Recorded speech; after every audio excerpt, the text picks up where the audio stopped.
You're about to watch a blueprint that is taken from my artist development community that you can have totally free. But if you'd like more like this, want to learn how to write better songs and scale to your first 100K monthly listeners while working with me, you can check out the link below. Enjoy.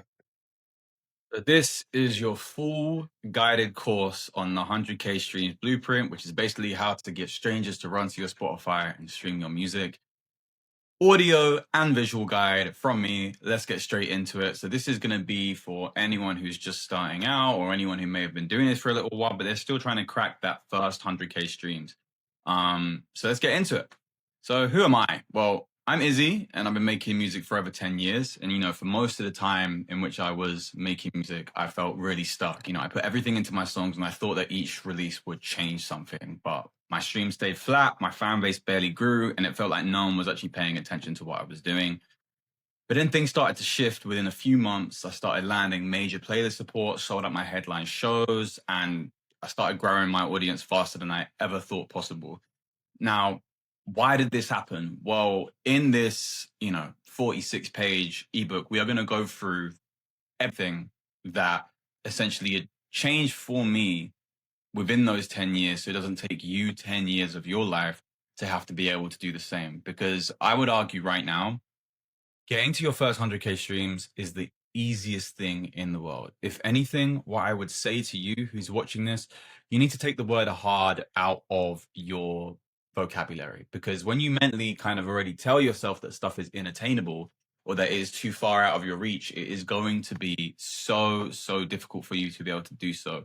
When if we can agree that there are people in the world who are struggling with just trying to live day to day because of the environment that they're from, that exceptional circumstances, maybe the country that they're in doesn't actually give them access to tools like this, or for you who's even watching this video, there are so many things that you would have had to have an advantage in to even be able to watch me right now speak to you and give you this advice.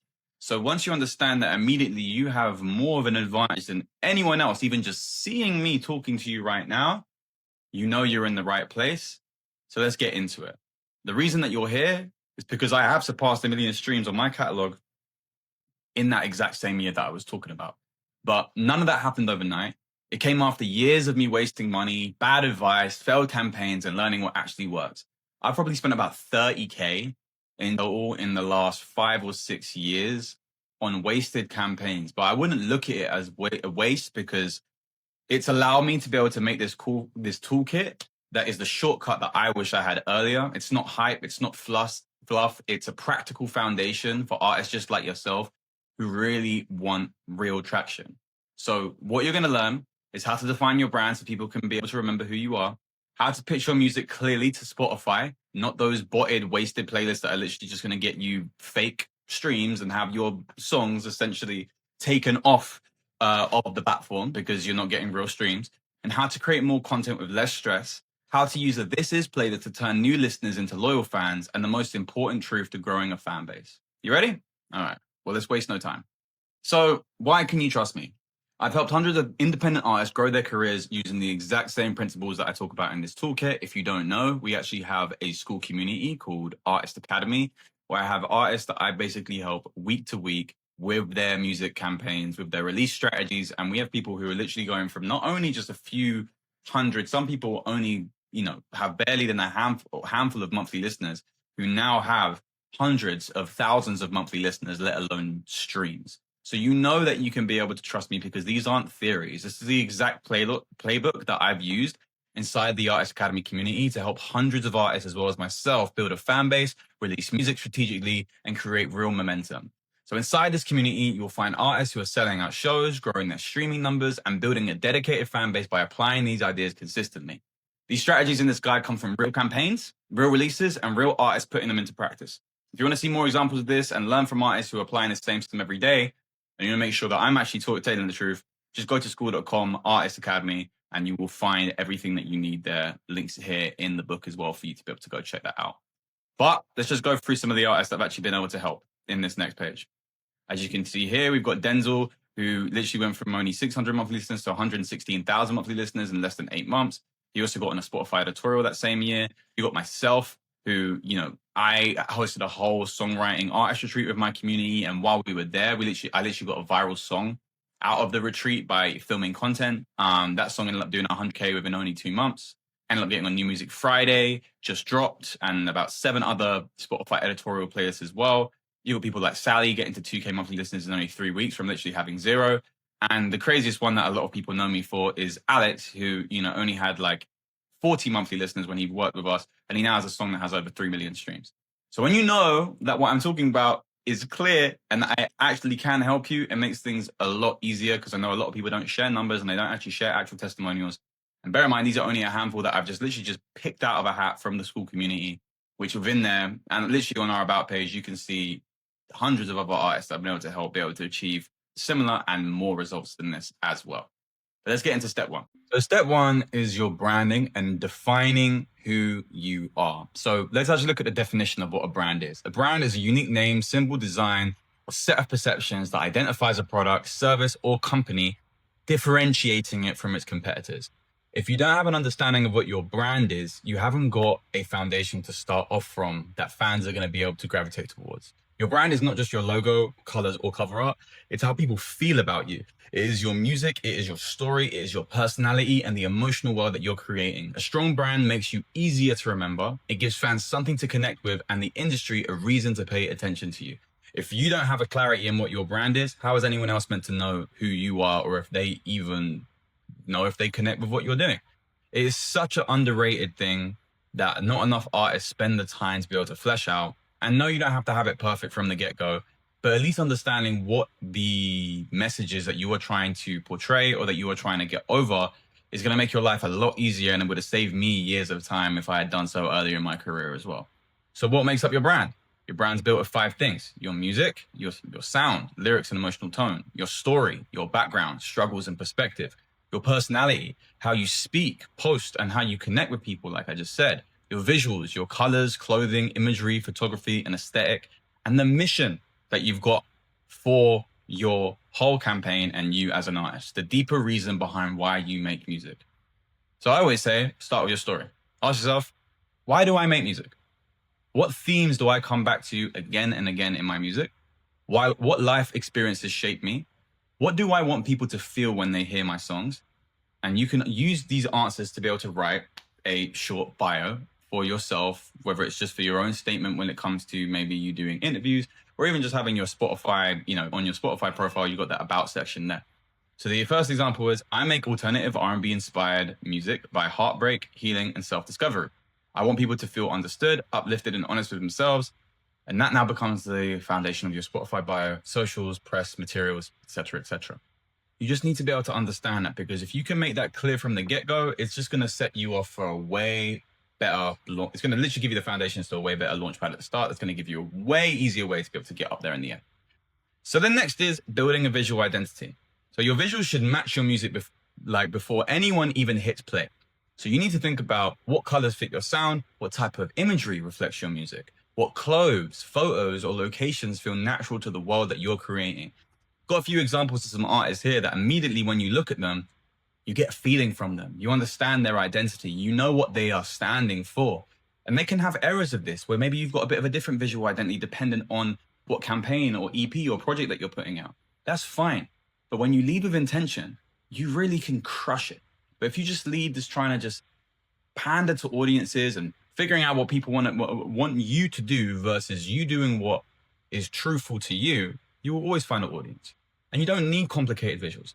You need consistent ones. Use similar colors, fonts, tones, and moods across your artwork, social content, live shows, and merch so people start to recognize you instantly. Next thing is defining your voice.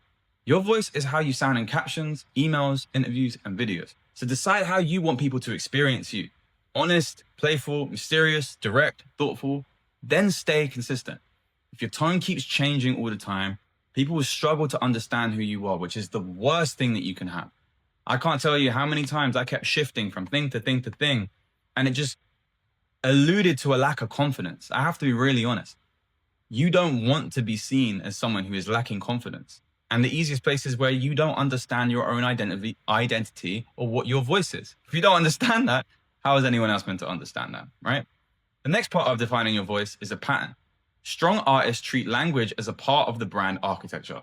Their tone in their captions, their interviews, the way that they talk on stage, and their visual world is expressing the same psychological identity. Consistency builds recognizability faster than aesthetic branding. So on the next page, I'm going to show you some examples from artists that you know, and if not, you must be living under a rock. So let's get into it. So defining your voice. Here are some examples. You've got SZA, who, when she's voicing herself, she sounds vulnerable. She's giving chaotic honesty.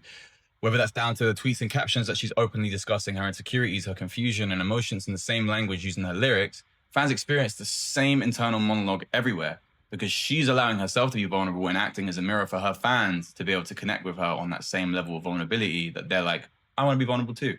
I want to have chaotic honesty too. I want to be more in tune with myself. So that's the audience that's going to be attracted because it's clear. Do you know what I mean? Same goes for Tyler, the Creator.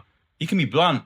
He's very funny, humorous, unfiltered. And that same personality appears in the interviews, tweets, stage banter, music, and even in his projects that he has, whether it's down to clothing or whatever industries he goes into, he is still apparent. His persona is apparent in everything that he's doing because he's twisting the idea of what people believe is negative in the way that you'll be confident in yourself. People will look at it as like a negative connotation, as if arrogance is a bad thing. But really for him, he's just writing for himself more than anyone else. And that's how it should be for the fans who are going to be fans of him. That's what they're going to look up to. They want to be confident. They want to be blunt, humorous, and unfiltered themselves. So they're going to do all the same things too. Kendrick Lamar can be very analytical, serious, and morally reflective. So it's going to reflect in the fans again. So the interviews are careful and thoughtful. He's not just doing interviews with anyone. His captions are very specific and purposeful. Public appearances reinforce a sense of an artist thinking about culture and responsibility rather than celebrity. So you have three different kind of, examples here, all of which you may gravitate to one more than the other. There may be two of these people that you're really fans of versus all three, or maybe one that you really kind of gravitate towards. That is not by accident. That is by purposely understanding who you are and who you are not. So once you can be able to understand those things, you can then move on to understanding your audience. Understanding your audience. Your brand is not just about self-expression, it's about connection. So ask yourself, who is this music for? What do they care about? And what part of themselves do they see in my songs? The clearer that you are on that, the easier it's going to become to be able to make content, visuals, and messaging that actually lands with the audience you're after. Now, look, there is the hard truth that you need to understand right now. The audience owes you nothing. They do not owe you streams. They don't owe you support. They don't owe you attention or money. People listen to music because of what it gives them. If your work gives them emotion, identity, escape, energy, or comfort, they stay. If that's what they're looking for. If not, they move on.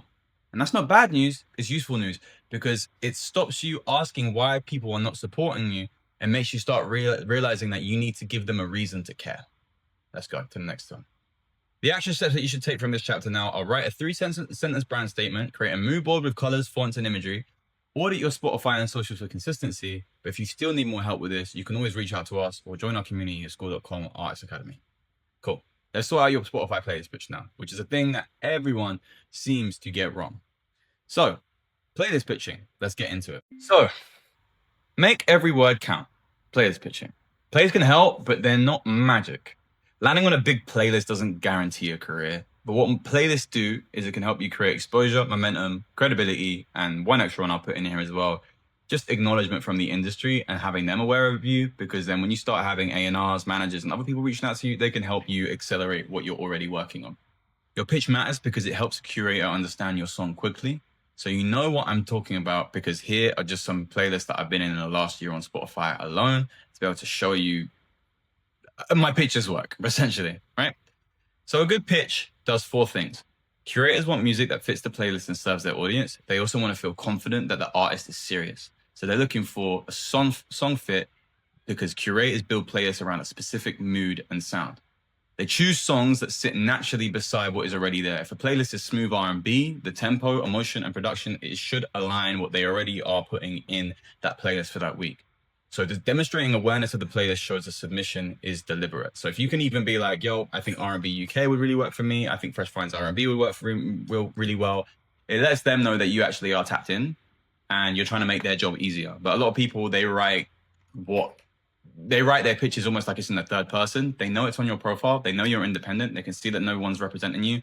Be okay with literally just being like, hey, how are you? This is what the song's about. We'll get into kind of what exactly makes a strong pitch. But I think this is really, really, really important. I just mentioned now that just try and make their job as easy as possible so they can tell that you're leading with some direction.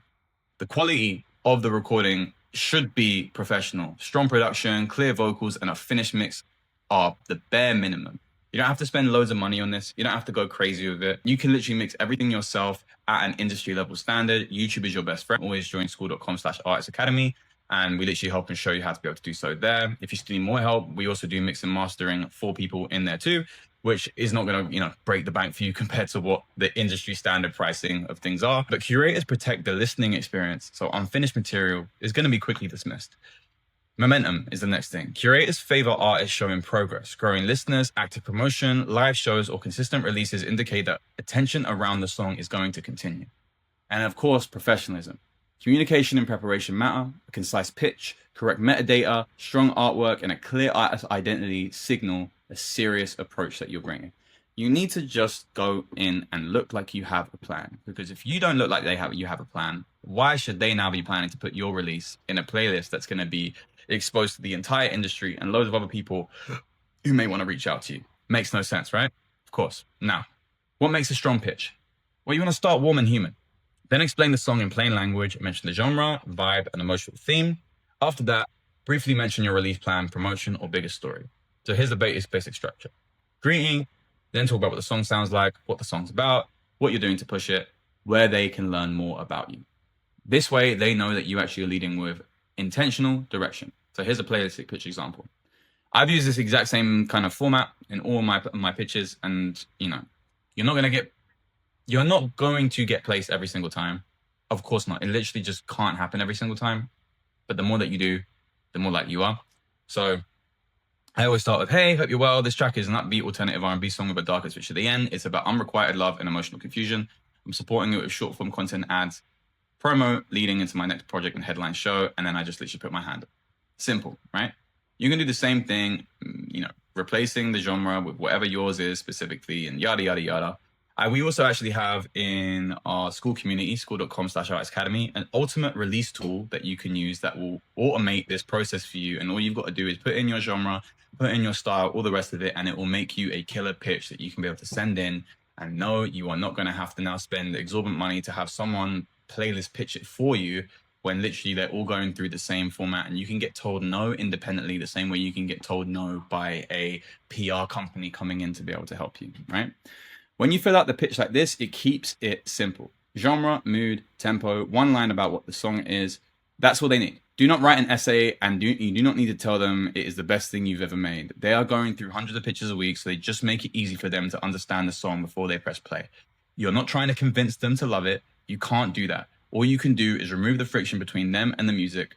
Most pitches will not land, but the ones that do change everything, and it costs you nothing to try and put the best pitch forward. Because if you put a terrible pitch forward, you definitely aren't going to get attention.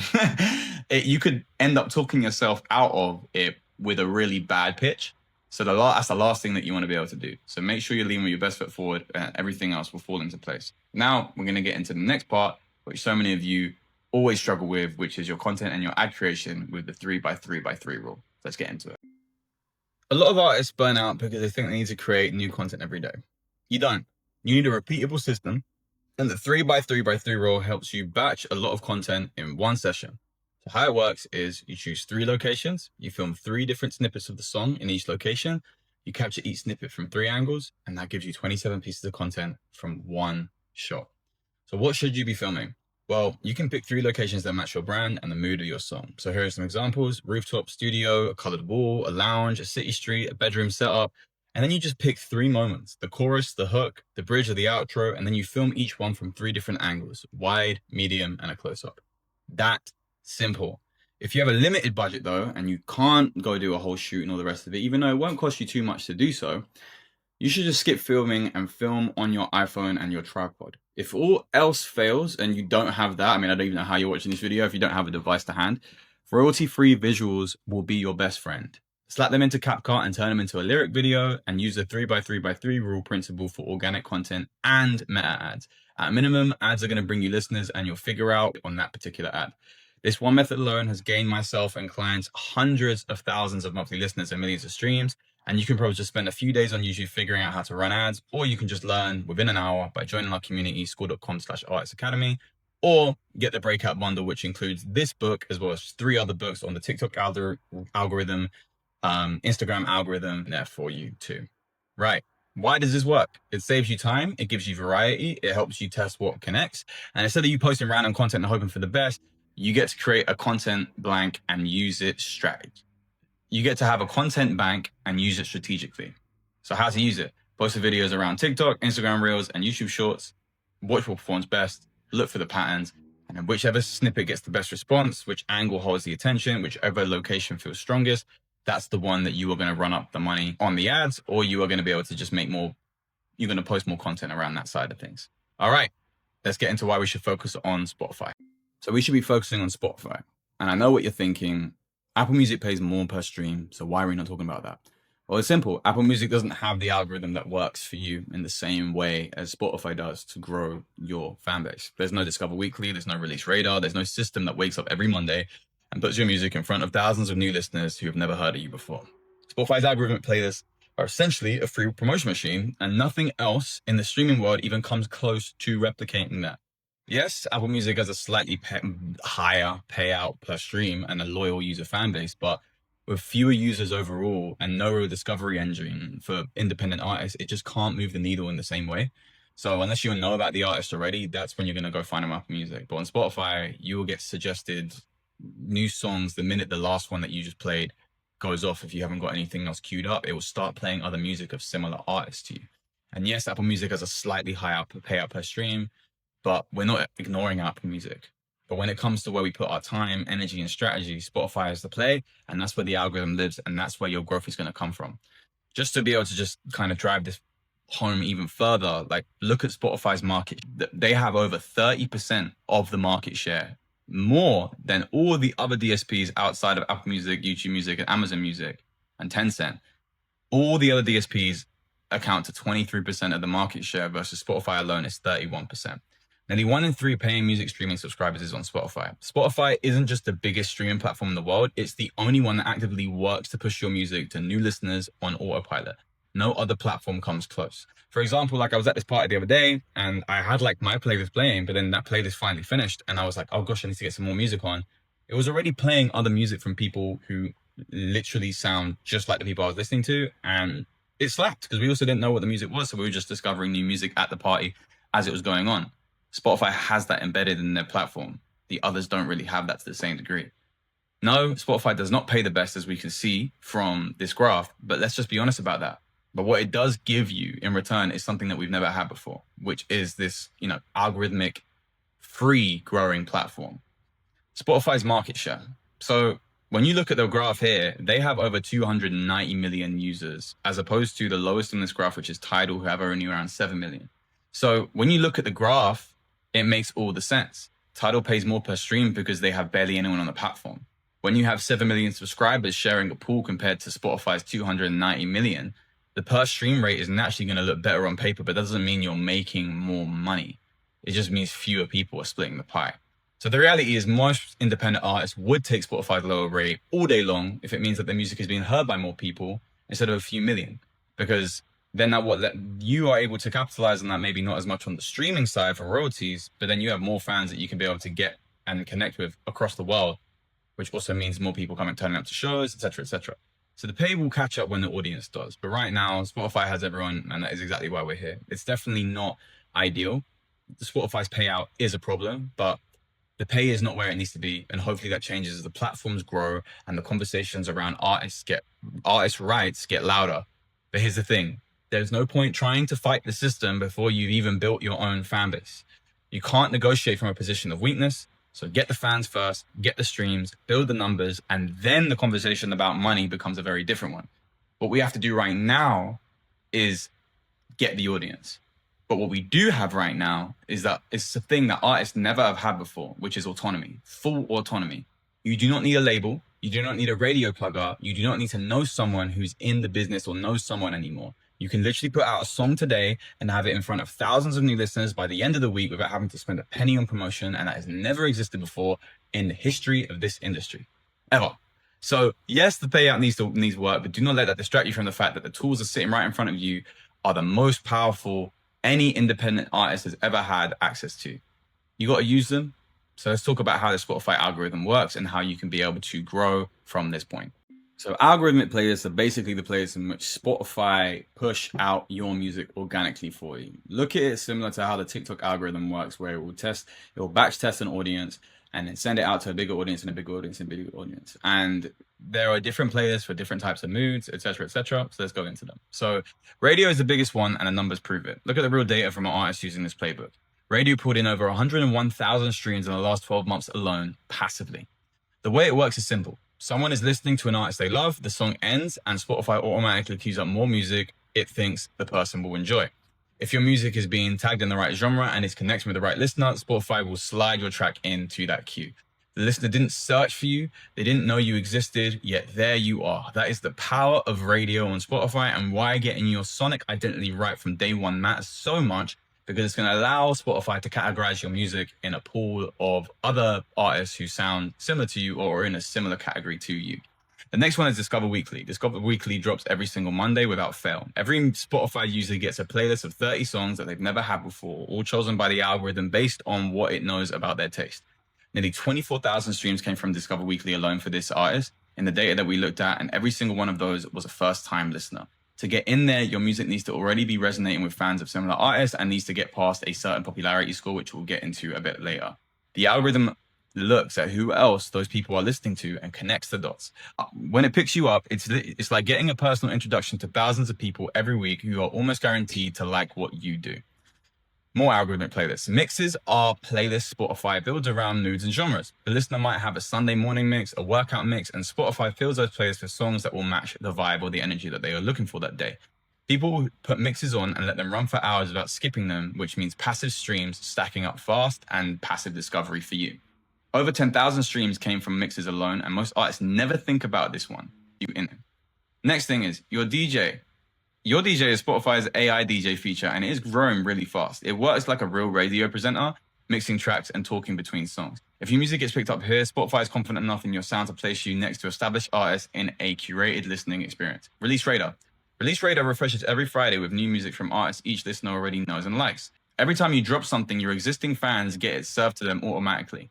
Nearly 5,000 streams came from Release Radar alone for this artist, and these are the warmest listeners already predisposed to your hit play.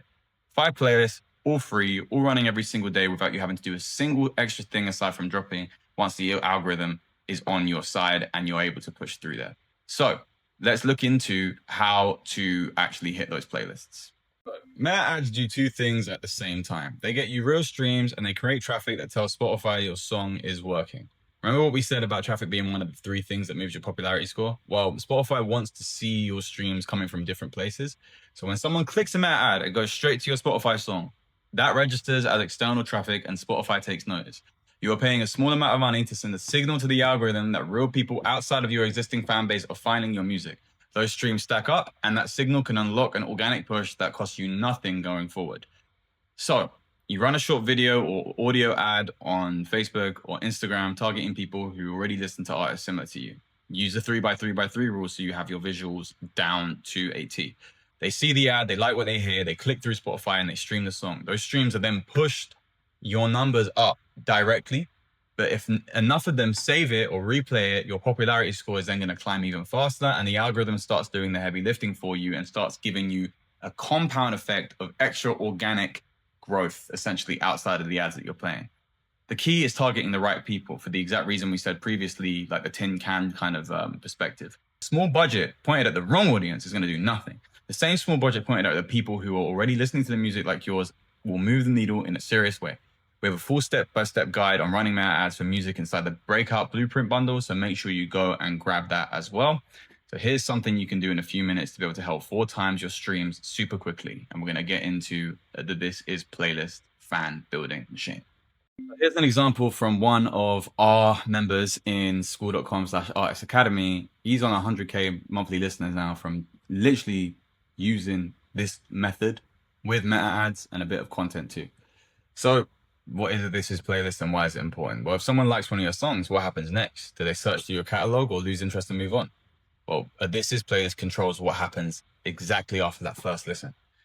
Instead of directing people to a single track, you direct them to a playlist built around your music. So the song they discovered in the playlist comes first, and then the rest of your strongest music will follow automatically.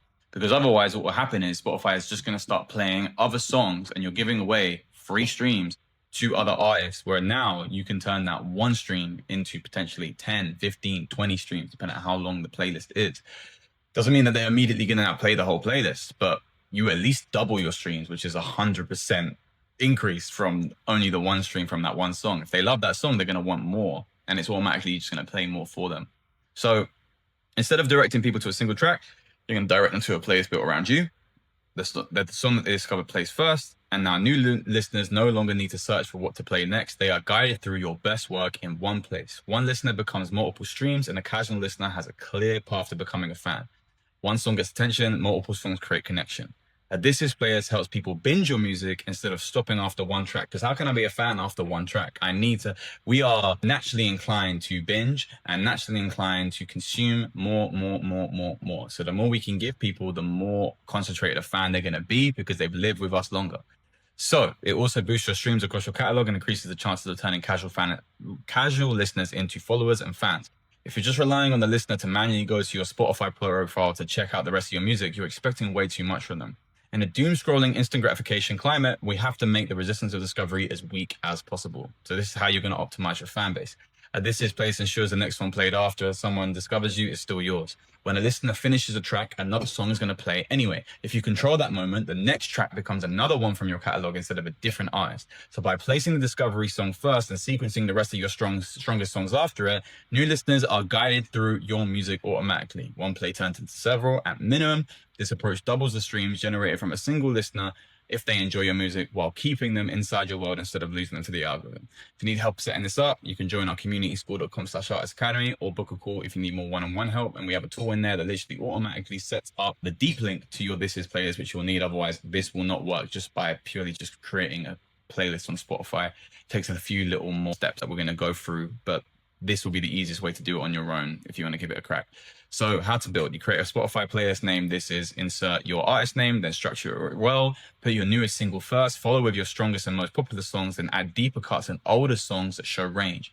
The only thing now left to make sure of is that the playlist is deep linked to your landing page so that autoplay works seamlessly. Otherwise, it will be a waste of time and it's not going to work. So here's a video on how you can be able to do that as well. And this is going to 4x your streams. A listener comes from one song and ends up hearing several. They understand your world faster. They're more likely to follow you. Spotify gets stronger signals about your audience and music. And this makes every new release stronger because it points people into a bigger ecosystem, not just one track. And here's an example of Alex, another member in our community, crushing it with this method. She's getting 13K streams only from 4,000 listeners, which was a 4, 8, 12, 4x increase almost from literally using this. And I can't tell you how much this works. So for example, on the previous page, we had Denzel Grenade. He has 7,000 people following that playlist. So they're just listening to the songs over and over and over. And how do you promote this Is playlist? Well, you send all the promotion to one playlist instead of individual songs. So when you're running ads on Facebook or Instagram through Meta, use a deep link so the playlist opens directly inside Spotify. When the newest release sits at the top, every campaign promotes both the single and the wider catalog. And then you can share it on social media, email lists, paid ads, content. This goes on. Create a Spotify playlist. This is your action steps. Create a Spotify playlist, place your newest song first, arrange the rest intentionally, use the playlist link everywhere that you promote your music. And we're going to go over an extra principle in the next section. Here are just some final extra principles for you to make sure that you absolutely crush it and get to that first 100K stream so that you can then start making your way to your million. If you get all this right now, you probably will reach that million within the same time period anyway that this should take you. So be flexible with your timing, be flexible with your rollout, be flexible with your tactics, but do not be flexible with who you are as an artist, not yet anyway. Intention, intention, intention. If your sounds, your visuals, and your messaging starts changing every few months, people will not know what to attach your name to. Recognition comes from repetition. You need to show people the same world enough times that they start to recognize it before they even see your name. That does not mean that you can't ever evolve. It just means you need to stay consistent for a long enough period of time to build trust with your fans first. The artists who earn the right to experiment are the ones who already have an audience that knows exactly what they stand for. You build that through repetition, not reinvention every other day. Give people a clear emotion and visual world and keep showing up in it. That is how a name becomes something people remember. The next stage of this is what you should be staying consistent with. What can't change rapidly is your core sound, your emotional themes, your visual direction, your tone, and your audience focus. But what can change are release dates, campaign timing, which song gets the push, content format, promotion tactics. Stay rooted and adapt around the edges, but don't change the core fundamentals. Now comes probably one of my most important tips for you, which is making a 12-month plan. This is what's going to give you the intention you need. And this came from actually my own story of what shifted a lot of things for me. And when everything started to shift is the first time I had a meeting with an A&R and he asked, can I see your 12-month plan? Like, what are my goals for the end of the year? And in that moment, I realized that for the last 7 years, I had just been making music day to day. And I was focused on the short term instead of building a bigger picture. So I said, yeah, I'll send it after, even though I had no idea of what I was going to do. I'd never written a single word down on a 12-month plan. But the minute I did it, and I started drafting a rough plan, a lot of like the subconscious stress from procrastination and lack of direction just started to fade. Like I felt like I just immediately had more direction because I knew what I was doing for the rest of the year. Why? Because it felt like I was ordering my future. Just typing words into a doc, I could see how this was possible. Strategizing made things I feel that I wanted to come to fruition, but felt so far out of reach, actually achievable when I zoomed out and looked at how long 12 months really is. You can change your life in a month, let alone 12. No one who's won a war did it by winging it. So you need a plan, but plans can change and there will be incoming fire, flanks, or unexpected breakthroughs. You adapt, you pivot, and reassess. Just don't pivot every single day, okay? After all this is how I went from 8,000 to 40,000 monthly listeners in the space of 8 months. I ended up getting on 6 editorial players, having a viral song. I dropped 2 projects. I had label meetings. I sold out 2 headline shows, doing 100K streams per month. Yes, per month. All in 8 months. One thing I love doing with a close friend is setting up a shared notes page so we can be able to write our goals down for the next year. And I'd highly recommend you do the same because I never expected all of this to happen, but writing it down really feels like you order your future, dude. So you hold yourself accountable to what you believe is possible. If it feels out of reach, write it down anyway. And if you feel like it's going to take you a year to do it, ask yourself how much of that you could actually get done in a month, and you'd be so surprised. Those are the goals that you push out, that push you out of your comfort zone, okay? And the one last thing that you need to understand before everything else is what I'm going to get into the final part of this ebook.